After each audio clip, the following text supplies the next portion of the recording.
What's up everybody, it's Sean here and I'm back today to give you guys a review of the Saucony Shadow 5000 in this Galapagos or blue-footed booby colorway.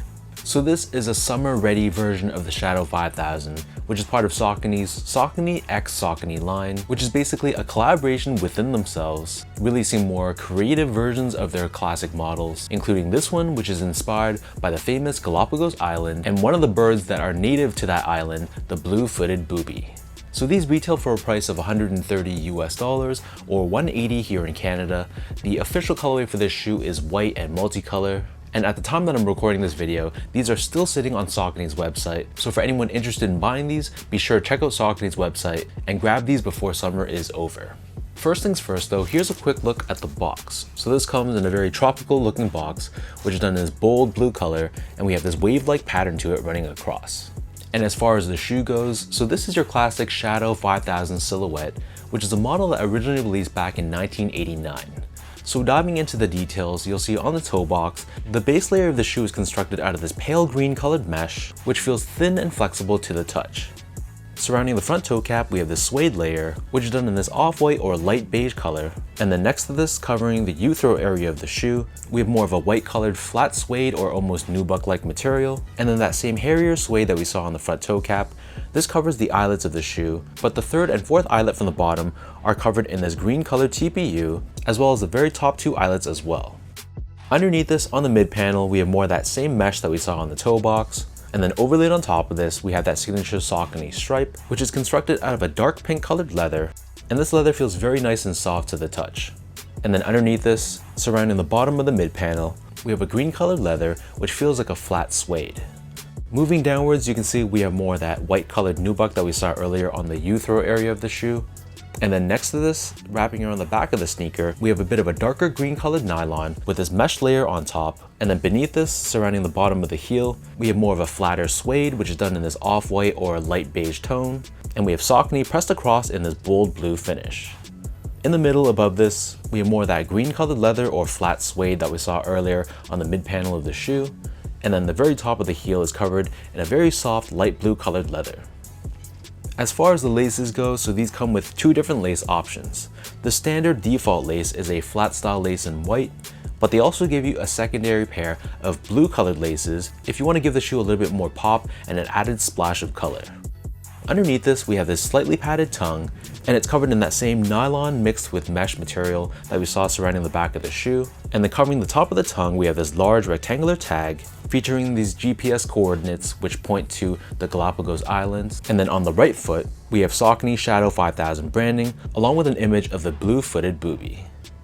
The back of the tongue and the interior of the shoe, this is covered in this blue colored mesh, and you'll see that the pattern of the mesh almost resembles that pattern on the box, which looks like waves of the ocean.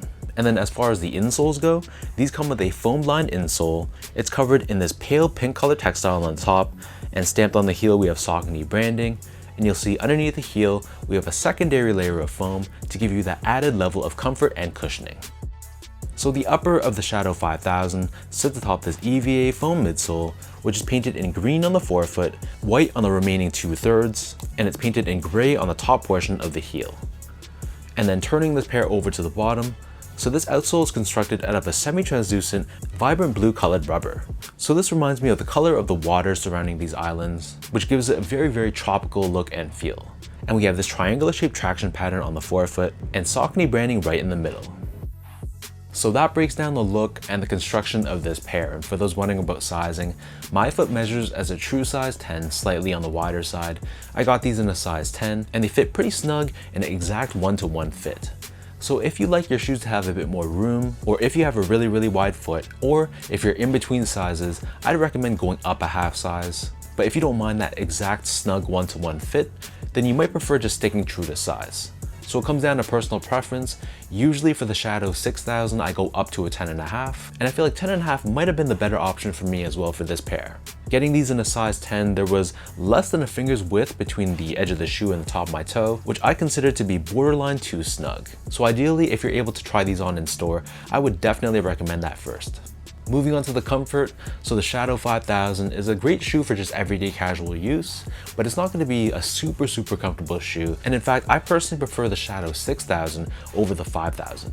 However, this EVA foam midsole, you can feel some of that cushioning underfoot, especially underneath the heel.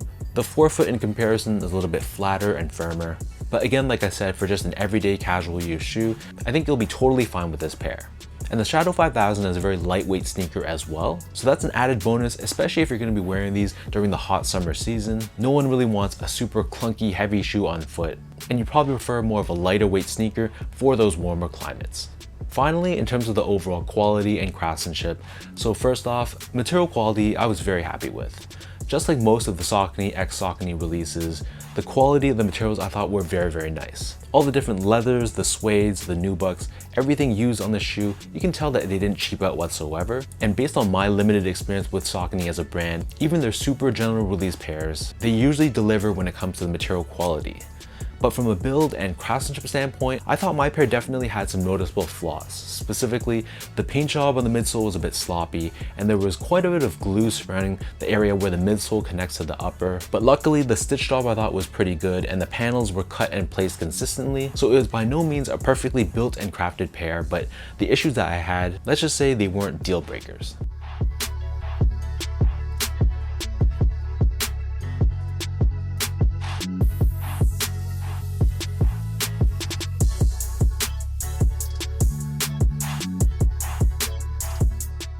So with all that out of the way now, let me toss these on feet. I'll lace them up and I'll show you guys how these look.